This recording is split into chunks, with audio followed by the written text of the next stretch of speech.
Les sables du temps murmurent des histoires de grands rois et d'empires puissants. Dans la vaste étendue de l'Afrique de l'Ouest, le long de la courbe vitale du grand fleuve Niger, un tel empire s'est élevé pour toucher le ciel. C'était l'empire Songhai, un royaume d'or, de sel et de profondes connaissances. Son histoire est gravée dans la mémoire des générations, un témoignage de ce qu'un peuple uni peut accomplir. Au cœur de son chapitre, le plus glorieux, se dresse un homme dont le nom résonne avec la force d'un vent du désert. Il n'est pas né roi, mais il était destiné à devenir une légende. Son nom était Askia Muhammad, le premier, le grand bâtisseur, le sage souverain, l'homme qui allait façonner un empire avec sa vision et sa volonté inébranlables. Avant Askia Muhammad, l'empire Songhai était déjà une puissance formidable, forgée à partir des vestiges du jadis grand empire du Mali. Son fondateur, Soni Alibert, était un homme de guerre, un conquérant qui a étendu son territoire par le feu et l'épée. Il a posé les fondations. Le chemin vers le trône ne fut pas une simple succession pour Muhammad Tur. C'était un chemin qu'il a dû se frayer avec courage et conviction.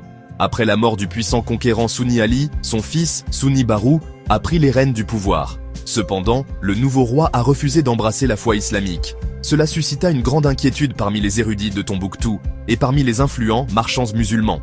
Muhammad Tur, musulman dévot et brillant stratège militaire, a compris la gravité de la situation. Il a vu que l'empire était à la croisée des chemins. Il pouvait se replier sur lui-même et risquer l'isolement, ou embrasser l'avenir et devenir un phare du monde islamique en Afrique. Il a défié Suni Barou pour l'âme même de l'empire Songhai. La confrontation fut rapide.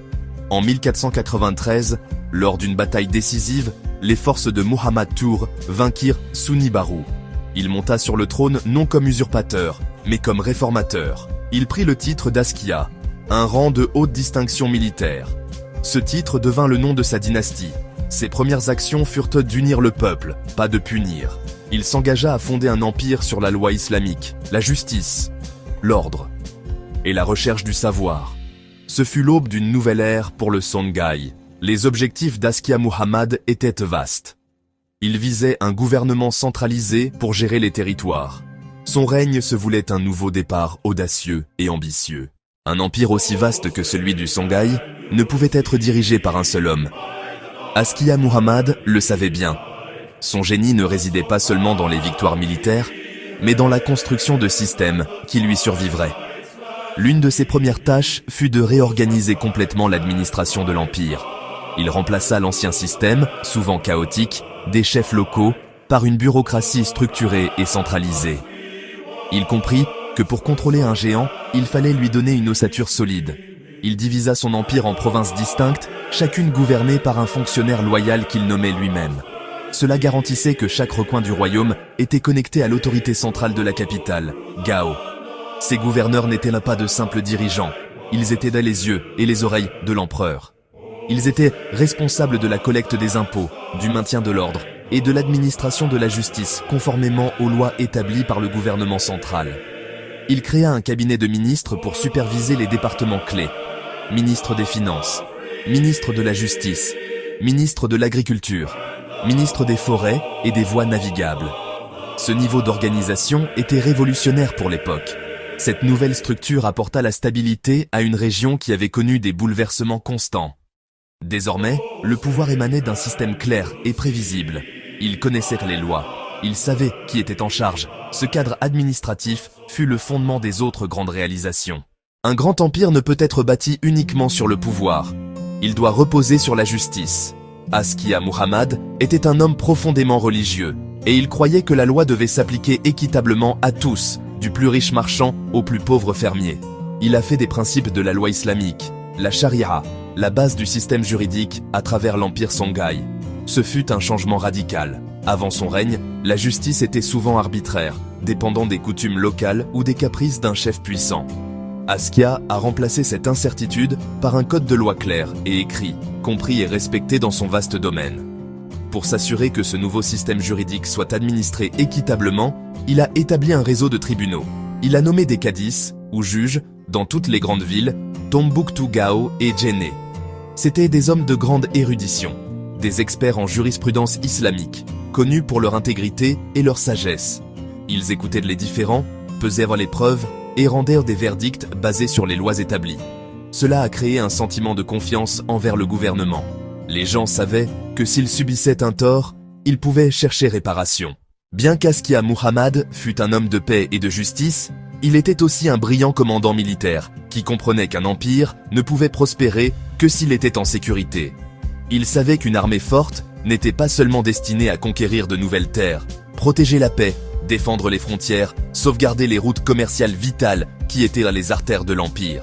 Il hérita d'une armée de Sonny Ali, mais il la transforma d'une levée saisonnière de guerriers en une force de combat professionnelle à temps plein. Ce fut l'une de ses réformes les plus significatives et les plus avant-gardistes, loyale, disciplinée, toujours prête à défendre le royaume. Cette nouvelle armée était structurée avec un soin méticuleux. Elle était divisée en unités spécialisées, cavalerie d'élite de nobles montée sur de puissants chevaux de guerre, grande infanterie bien organisée. Il créa même une flotte de pirogues de guerre pour patrouiller le fleuve Niger, l'autoroute commerciale de l'Empire, assurant que le commerce puisse circuler sans crainte des pirates des pillards. Cette armée professionnelle était payée et approvisionnée par l'État. Leur seul devoir était de servir et de protéger l'Empire, ce qui en faisait une force plus efficace et fiable. Mais dans son déploiement stratégique, avec un empire sécurisé et un système juridique juste, la scène était prête pour une explosion économique. Askia Muhammad comprit que la vraie richesse du Songhai ne résidait pas seulement dans ses mines d'or, mais dans sa capacité à commercer. Il se dédia à favoriser le commerce à une échelle jamais vue auparavant en Afrique de l'Ouest. Sa première étape fut d'utiliser sa puissante armée pour sécuriser l'intégralité des routes commerciales transsahariennes.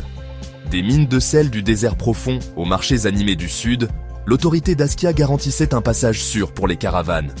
Il fit ensuite un pas révolutionnaire pour faciliter et rendre le commerce plus équitable pour tous. Il introduisit un système de poids et mesures standardisé à travers tout l'Empire. Avant cela, une livre d'or ou une mesure de grain pouvait signifier différentes choses dans différents marchés, entraînant confusion et disputes. En créant une norme unique et officielle, Askia Muhammad bâtit la confiance dans la trame même du commerce. Un marchand de Tombouctou pouvait désormais commercer avec un marchand de Djenné en toute confiance, sachant que les mesures étaient honnêtes et cohérentes. Cette réforme simple mais brillante lubrifia les rouages du commerce, permettant à l'économie de croître à un rythme rapide. Les marchés des grandes villes du Songhai, notamment Gao, Tombouctou et Djenné, devinrent des centres vibrants de commerce international. Du nord venait le sel, une denrée précieuse valant son pesant d'or. Du sud coulait une rivière apparemment sans fin d'or. L'empire Songhai devint le grand carrefour de l'Afrique de l'Ouest, transformant son empire en l'un des plus riches du monde à cette époque. Pour Askia Muhammad, la grandeur d'un empire ne se mesurait pas seulement à sa richesse et à sa puissance, mais à sa sagesse et à sa piété. Il était un fervent mécène de l'éducation et du savoir. Il cherchait à transformer son empire en un centre mondial d'érudition islamique. Son célèbre pèlerinage à la Mecque en 1496 fut un moment charnière. Il voyagea avec une grande suite et une vaste quantité d'or. Mais son véritable objectif était de se connecter au cœur intellectuel du monde musulman. Il passa du temps au Caire, conversant avec les savants et théologiens les plus brillants de l'époque. Il absorba leurs connaissances et gagna leur respect. À son retour, il rapporta non seulement du prestige, mais une vision renouvelée pour l'éducation au Songhai. Il invita nombre de ses savants à venir s'installer dans son empire, en particulier dans la ville de Tombouctou. Il leur offrit de généreuses allocations, des foyers et son patronage personnel.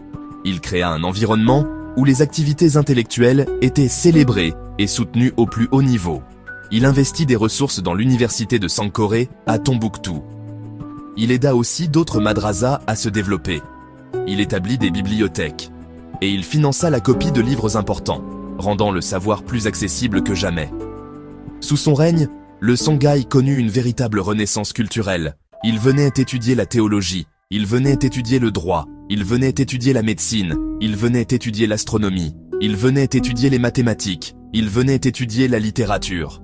Le niveau d'érudition était si élevé que les livres écrits et copiés à Tombouctou étaient très recherchés. Ils furent exportés vers d'autres parties du monde islamique. Askia Muhammad comprit que le savoir était une forme de pouvoir, une lumière qui pouvait guider son peuple. Il s'assurait que son héritage serait un héritage de sagesse aussi bien que de richesse. L'âge d'or de l'empire Songhai ne pouvait pas durer éternellement. Dans sa vieillesse, Askia Muhammad, alors aveugle et affaibli, fut détrôné par ses propres fils en 1528. Son éviction marqua le début du lent déclin de la dynastie qu'il avait fondée. Pourtant, l'œuvre d'un grand homme ne se mesure pas à la longueur de son règne, mais à la profondeur de son héritage.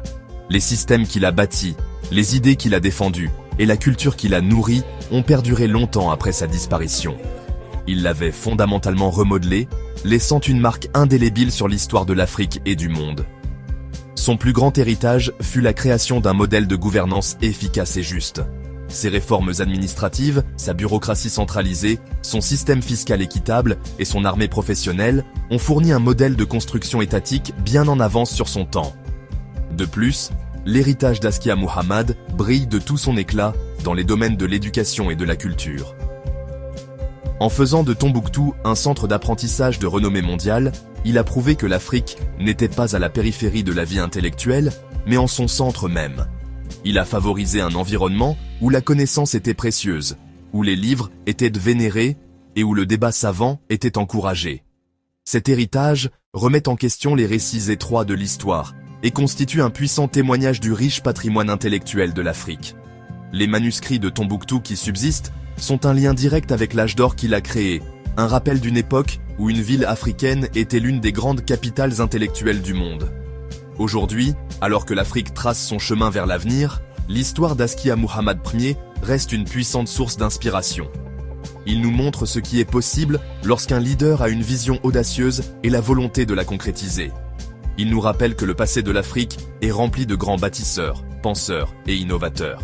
Sa vie et ses réalisations ne sont pas seulement une histoire d'un temps lointain, elles sont un appel à l'action, un exemple de la grandeur qui réside sur le continent, attendant d'être forgé à nouveau.